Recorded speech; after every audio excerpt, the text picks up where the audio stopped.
Nous voilà déjà au mois de décembre et dans ces fameuses semaines avant le grand jour de Noël.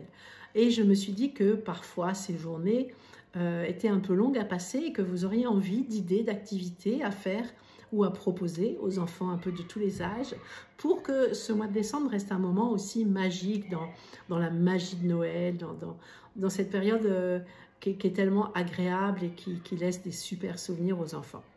Donc pour commencer, je vais vous parler d'un certain nombre de décorations pour la maison que vous pouvez réaliser vous-même. Donc je vous conseille un site, c'est le site Tangram Montessori. Je ne suis pas subventionnée par Tangram Montessori, mais j'y ai trouvé pas mal de kits qui me semblaient très intéressants à vous partager.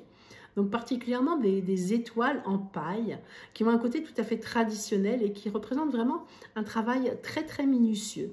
Ensuite, on peut aussi proposer des petits objets en laine feutrée, donc avec une grosse aiguille, avec de la laine à feutrer, avec des moules adaptés. Les enfants pourront, en piquant, selon un ordre d'étape évidemment, réaliser des jolies créations qu'ensuite ils pourront accrocher dans le sapin de Noël.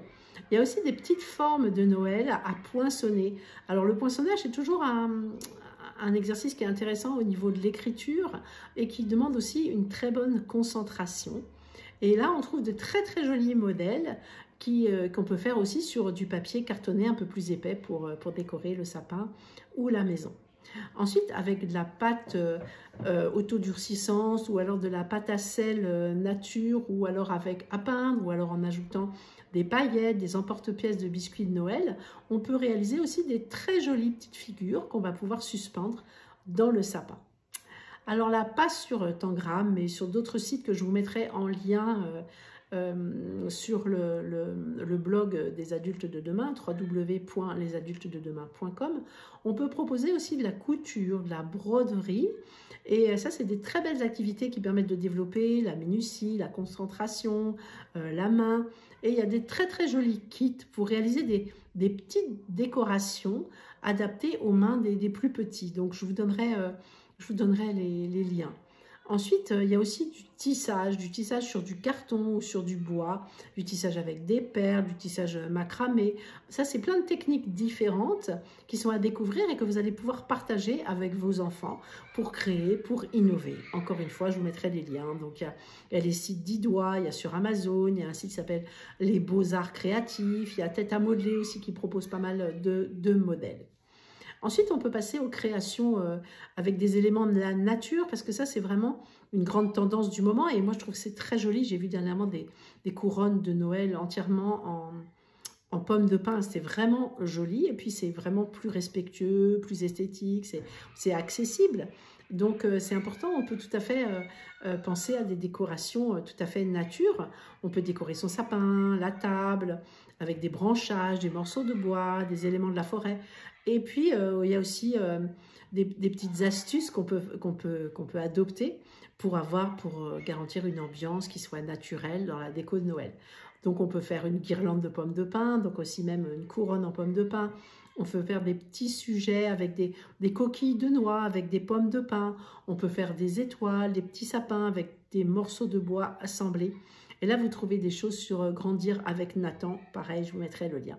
On peut aussi confectionner un centre de table avec un rondin de bois et une grosse planche de pin ornée. C'est très joli. On peut aussi faire des guirlandes de cranberries séchées avec des pop-corn, des bâtons de cannelle, des étoiles découpées dans des épluchures de clémentine, des tranches d'orange séchées.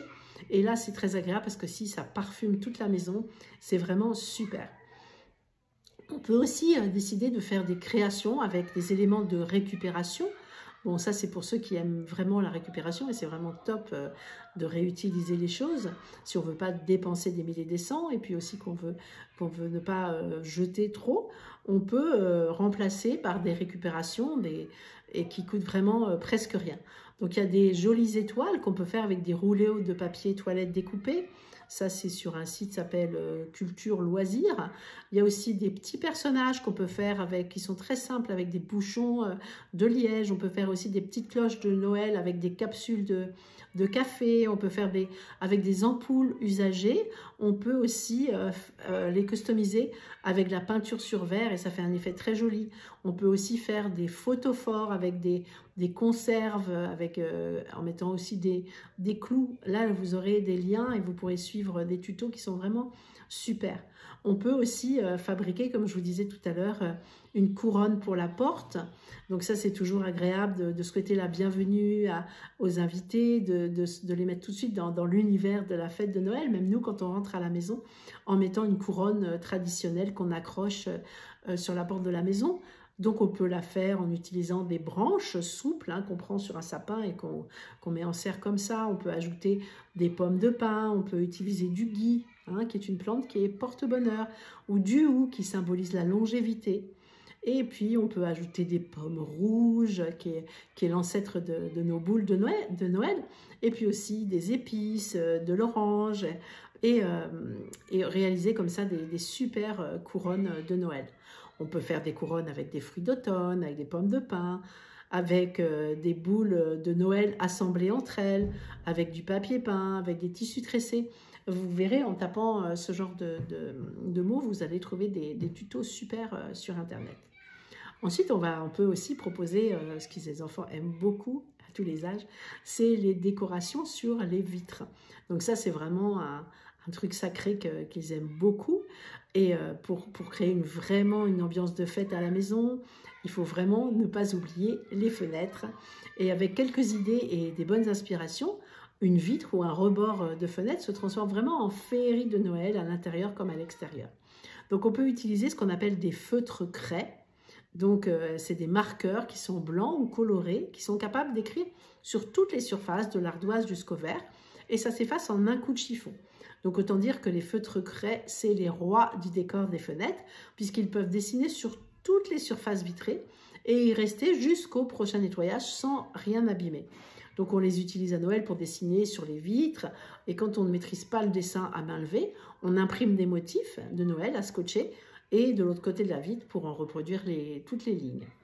Donc avec des stickers aussi, il y a une activité qui est vraiment sympa pour décorer les fenêtres temporellement et sans les abîmer, c'est les stickers. Donc il y a des flocons, il y a le village du Père Noël, il y a le Père Noël, il y a des bonhommes de neige. On trouve vraiment plein de stickers de Noël en blanc ou en couleur qui sont faciles à coller sur les surfaces vitrées, puis à décoller, et on peut même les garder pour l'année d'après. Ils peuvent être déplacés, replacés, etc. Si on a raté, c'est pas un problème. Après, on peut faire des pochoirs avec la fausse neige. Donc ça existe en bombe à pulvériser pour faire personnaliser les décors de Noël. Et là, ça marche sur les fenêtres. C'est vraiment, vraiment sympa pour décorer les fenêtres, les baies vitrées, les portes-fenêtres ou même des verrières. Donc, il suffit d'avoir des pochoirs. On achète des pochoirs. L'idéal, c'est de les plastifier pour éviter que la fausse neige, vous voyez, les détrempe complètement et qu'on ne puisse plus les utiliser. On les scotche sur les vitres, on pulvérise, on retire le pochoir et on recommence un peu plus loin et on a une super décoration qui fait plaisir. Et quand c'est fini, un coup d'éponge et c'est parti.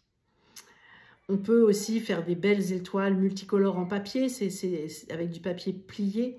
C'est la technique qui est utilisée qui rappelle aussi celle pour la réalisation de cerfs-volants. Les étoiles, elles vont flotter dans l'air en reflétant la lumière du soleil. Ça crée vraiment des effets lumineux magnifiques. Je vous mettrai le lien, bien sûr, aussi. On peut aussi créer les flocons en papier découpé.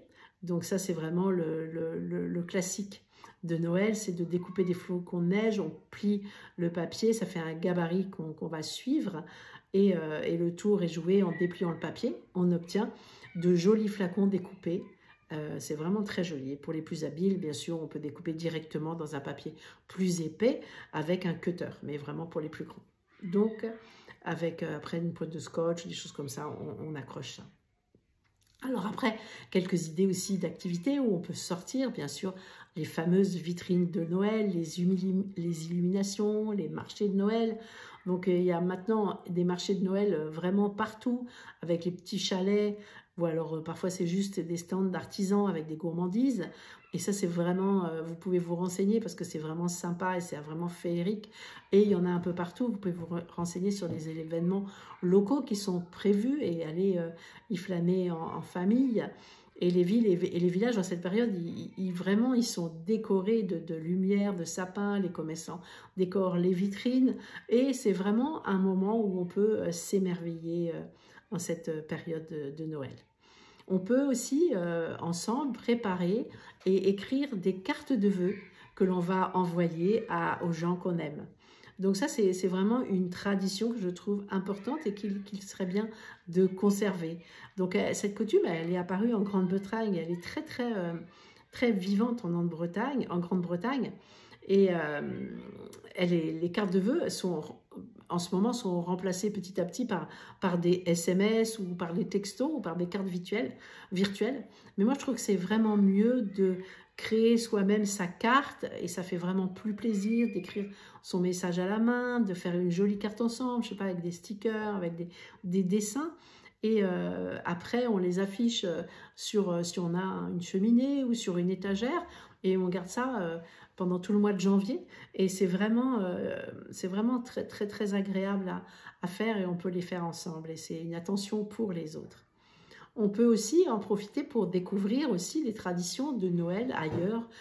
C'est une ouverture sur le monde et c'est vraiment dans la lignée de notre culture Montessori pour la paix de comprendre que dans d'autres pays, on peut célébrer Noël différemment, qu'il y a des coutumes différentes, qu'il y a des musiques différentes, etc., etc.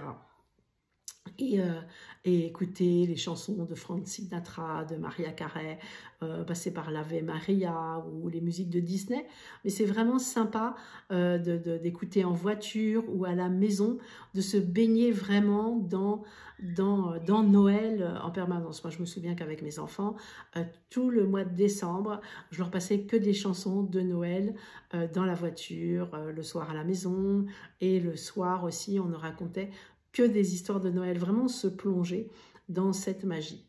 Et puis, on peut en profiter aussi pour visionner les traditionnels films de Noël, un peu pour tous les âges. Il y en a pour tous les âges. Il y a les Mickey, il y a après les films romantiques de Noël pour les adolescents. On a nos rendez-vous comme ça chaque année. Et c'est vraiment bien d'avoir ces rendez-vous, ces rituels qui reviennent.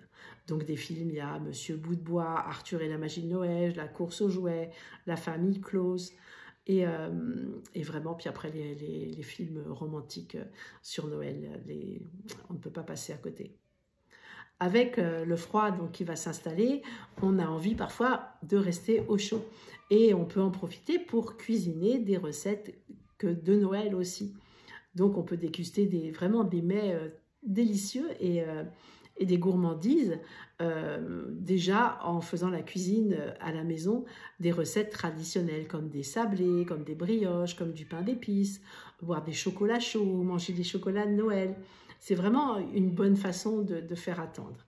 Donc les sablés, ça c'est vraiment une tradition. La pâte est facile à réaliser, on prend des jolis moules et on fait des jolis sablés, puis on peut les mettre dans une boîte et les offrir, ou alors dans des petits sachets individuels et les offrir. On peut faire aussi des brioches, des brioches au sucre, des brioches au chaud avec des pépites au chocolat, avec des fruits confits, ou alors avec de la confiture. Et vraiment, tout le monde adore et se régale ensemble. On peut penser aux spécialités chocolatées, les truffes, les mendiants, les petits chocolats qui font aussi partie des incontournables douceurs de cette période des fêtes. Et puis les chocolats chauds, la boisson qui réconforte et qui annonce la saison tant attendue des fêtes, même avec le froid. Qu'est-ce qu'il y a de mieux qu'un chocolat fumant pour un bon moment de détente ensemble, à déguster des sablés, un bon chocolat chaud sur un canapé en discutant avec une bonne couverture. Waouh, c'est super. Et il y a aussi le pain d'épices, ça c'est la vedette des marchés de Noël. Donc c'est vraiment très moelleux. Il va embaumer la maison d'une délicieuse odeur de miel et de cannelle quand on va les sortir du four. Et puis, les plus aguerris pourront même fabriquer la fameuse maison en pain d'épices. Et là aussi, je vous mettrai des liens pour vous aider à la fabriquer. Alors après, Noël, c'est sûr que pour moi, c'est vraiment aussi synonyme de partager, de donner avant de recevoir. Et donc, pourquoi pas faire des tris dans nos affaires? Donc, on a toujours besoin de vider ses placards, de faire de la place avant Noël. Et pourquoi pas en profiter pour faire des bonnes actions. il y a beaucoup de magasins, il y a des associations aussi qui récupèrent les affaires pour les redistribuer. Donc, plutôt que d'entasser des anciens cadeaux, des jouets, des livres, des peluches et tout ça, ou les laisser à la cave ou dans le garage, il y a des enseignes qui proposent de les récupérer pour qu'ils puissent après faire le bonheur d'autres enfants. Donc, ils récoltent des vêtements, du linge de maison, des chaussures, des vélos, des livres, des meubles. Il y a Emmaüs qui accepte aussi tout type d'objets utilitaires ou décoratifs en bon état. Et donc, ils seront revendus à faible coût dans les boutiques pour les plus nécessiteux. On y pense moins, mais il en reste de même pour les restos du cœur. Donc, pour les jouets ou les jeux, il est vraiment indispensable d'impliquer les enfants et de trier avec eux, de ne pas le faire derrière leur dos. Et je trouve que c'est un très bel enseignement de leur demander de choisir un jouet, mais un beau jouet, pas forcément quelque chose qu'ils ne veulent pas, mais un beau jouet qu'ils auraient envie d'offrir à des enfants qui n'auront pas la chance d'être gâtés pour Noël. Et ça leur fait prendre conscience aussi qu'il y a des enfants qui n'auront peut-être rien le soir de Noël. Voilà, donc j'espère que cet épisode vous aura donné des idées pour fêter ces journées de la manière la plus agréable possible, d'être dans cette magie de Noël et d'en faire vraiment des belles journées où on prépare Noël ensemble, où on pense à d'autres choses que juste à faire des listes de cadeaux, de consommer, mais faire des choses avec ses mains, décorer, partager, apprendre sur l'autre, connaître les traditions de son propre pays, mais aussi des autres, tant de valeurs qui devraient vraiment être celles de Noël. Voilà, et pour continuer sur ce thème si important de Noël, je vais vous proposer de nous retrouver sur ce podcast des adultes de demain, le 19 décembre, avec les plus beaux contes de Noël. Donc j'ai fait un choix parmi les contes classiques, parce que pour moi ça fait partie du bagage culturel que les enfants doivent connaître, hein. Ils doivent toujours savoir à quoi ils appartiennent, à qui ils appartiennent et d'où ils viennent pour savoir après où ils vont aller. Et puis j'ai choisi aussi des nouveaux contes parce qu'il y a des auteurs et des illustrateurs qui créent des contes aussi extraordinaires. Et donc j'espère que parmi tout ça, vous trouverez votre bonheur pour un joli cadeau pour Noël ou pour encore raconter ces fameuses histoires tous les jours à vos enfants jusqu'au fameux jour de Noël.